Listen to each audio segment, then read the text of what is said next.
मी भाजपला सांगू इच्छितो, एवढी घाबरायची गरज नाही. तुम्हाला ईडी सीबीआय सगळी तुमच्याकडे आहे, आमच्याकडे काही नाहीये. मला वाटतं ज्या लोकांनी गांधींची हत्या केली, ज्या लोकांनी आंबेडकरांचा विरोध केला आयुष्यभर, त्या लोकांनी आम्हाला संविधानावर लेक्चर देऊ नये. सीजेपी आंदोलनाच्या यशानंतर अभिजित दिपके यांची भेट घेणाऱ्या शिंदे सेनेच्या नेत्यांविषयी भाजपनं नाराजी व्यक्त केल्याचं सांगितलं जात आहे. या प्रकरणी स्वतः अभिजित दिपके यांनी माध्यमांसमोर येत भाजपने घाबरण्याची गरज नाही असं म्हटलंय. 30 वर्षांच्या मुलाला घाबरू नका, ईडी सीबीआय तुमच्याकडेच आहे असा टोला दिपकेंनी लगावलाय. बरोबर चर्चा करायला हवी, बोलायला हवं. सगळ्यांना आता तुमच्या आंदोलनामुळं तरुणांशी बोलायची इच्छा आहे. चांगली गोष्ट आहे. उशिरा का होत नाही, पण आता कुठेतरी जाऊन यांना सुचलं तरी की जेनझी सोबत बोलावं लागेल, तरुणांसोबत बोलावं लागेल. चांगली सुरुवात आहे. पण मला असं वाटतं की तरुण लोकांनी तरुणांसोबत बोललं तर जास्त चांगलं होईल.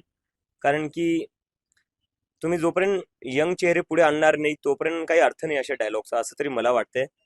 तुम्ही बोला, त्याच्यात काही हरकत नाही, चांगली स्टेप आहे. पण नवीन लोकांना पुढे आणा, नवीन चेहरे पुढे आणा, ते जास्त बेटर होईल. आणि शिकलेले चेहरे पुढे आणा. सहसंघचालक आहेत अतुल लिमे, त्यांचं इथं भाषण झालं काय? त्यांनी हे आंदोलन देशविरोधी ठरवलंय, संविधान विरोधी. मला वाटतं ज्या लोकांनी गांधींची हत्या केली, ज्या लोकांनी आंबेडकरांचा विरोध केला आयुष्यभर, त्या लोकांनी आम्हाला संविधानावर लेक्चर देऊ नये. उद्या बैठक आहे आणि परवा असं 2 दिवस आहेत असं आम्हाला कळलं.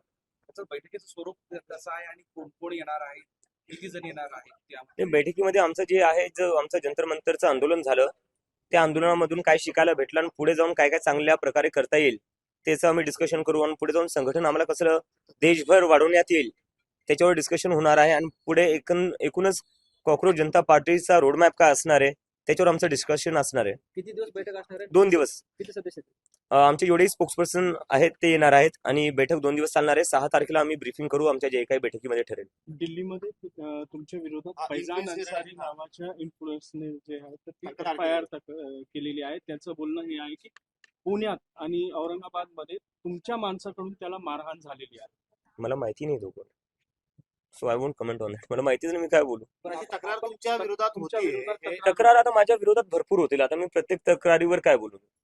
तुमच्या येण्याच्या पूर्वी सुद्धा त्यांनी छत्रपती संभाजीनगरच्या CP ऑफिस मध्ये आता येण्याच्या आधीच मी त्याला कसं मारलं. मला वाटतं पब्लिसिटीसाठी करतायत, अजून काही नाही. दुसरं असं की झेंडेला घेऊन एक आणखीन एक विजय मिळालाय पीकेला, प्रशांत किशोरला. तेही भाजपाचा जिथं गड होता, त्याबद्दलची काय प्रतिक्रिया आहे? मला त्यांना खूप खूप शुभेच्छा द्यायच्या आहेत. आणि डेमोक्रेसीमध्ये असंच असलं पाहिजे. जसं मी थोडा वेळ आधी म्हणत होतो की RSS जे इंटरॅक्शन करणारे जेनझी सोबत, त्याच्यात तुम्ही नवीन चेहरे आणा. तर प्रशांत किशोर पण हे एक राजकारणात नवीन चेहरे आलेले, जिंकून आलेले, त्यांना खूप खूप शुभेच्छा. आणि असं झालं पाहिजे, जास्तीत जास्त लोकांनी, नवीन लोकांनी पुढे आलं पाहिजे.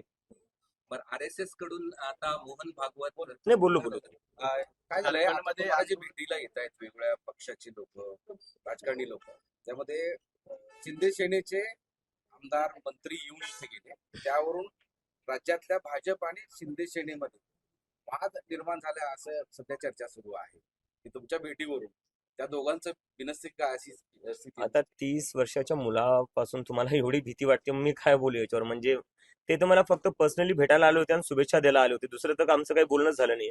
ते फक्त एक म्हणले की युवकांचा मुद्दा उचलला, देशाच्या शिक्षणाचा मुद्दा उचलला, चांगला मुद्दा होता आणि जे आंदोलनाला सक्सेस भेटली त्यासाठी शुभेच्छा दिल्या होत्या. मी भाजपला सांगू इच्छितो, एवढी घाबरायची गरज नाही. तुम्हाला ईडी सीबीआय सगळी तुमच्याकडे आहे, आमच्याकडे काही नाहीये.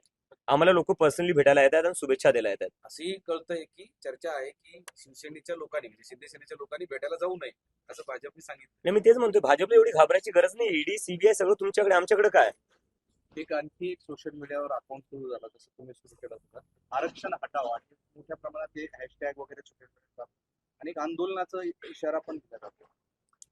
काय ना, जर कोणाला शिक्षण भेटत असेल, कोणी गरीब असेल, त्याला जास्तीत जास्त शिक्षण कसं भेटलं पाहिजे याचे प्रयत्न असले पाहिजे देशात. तर हे आंदोलनावर मी जास्त काही बोलणार नाही, कारण की मला वाटतं त्याचं पेजही काल डिलीट झालेलं आहे बहुतेक, मला कोणी सांगण्यात आलेलं आहे. पण गाडी बंगला तर देत नाही ना. शिक्षण कशा प्रकारे जास्तीत जास्त लोकांना मुलांना पण, लोकांना पण, लेकरांना जास्तीत जास्त कसं शिक्षण भेटू शकतं त्यासाठी आहे ते. त्यावर कोणाला काय प्रॉब्लेम असला पाहिजे.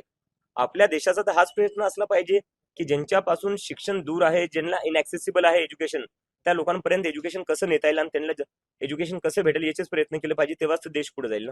झारखंडमध्ये आंदोलनाचा 11वा दिवस आहे आणि आज आंदोलन आक्रमक होताना पाहायला मिळतंय.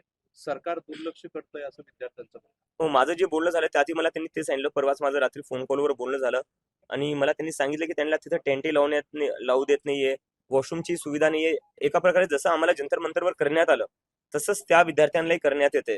तर मी त्या विद्यार्थ्यांना सांगितलं की कॉकरोच जनता पार्टी पूर्णपणे त्यांच्या बरोबर आहे आणि त्यांच्या आंदोलनाला मजबूत करण्यासाठी जे काही करता येईल ते आम्ही करू आणि त्याच्या जे काही डिमांड आहेत त्यांचं आम्ही पूर्णपणे समर्थन करतो.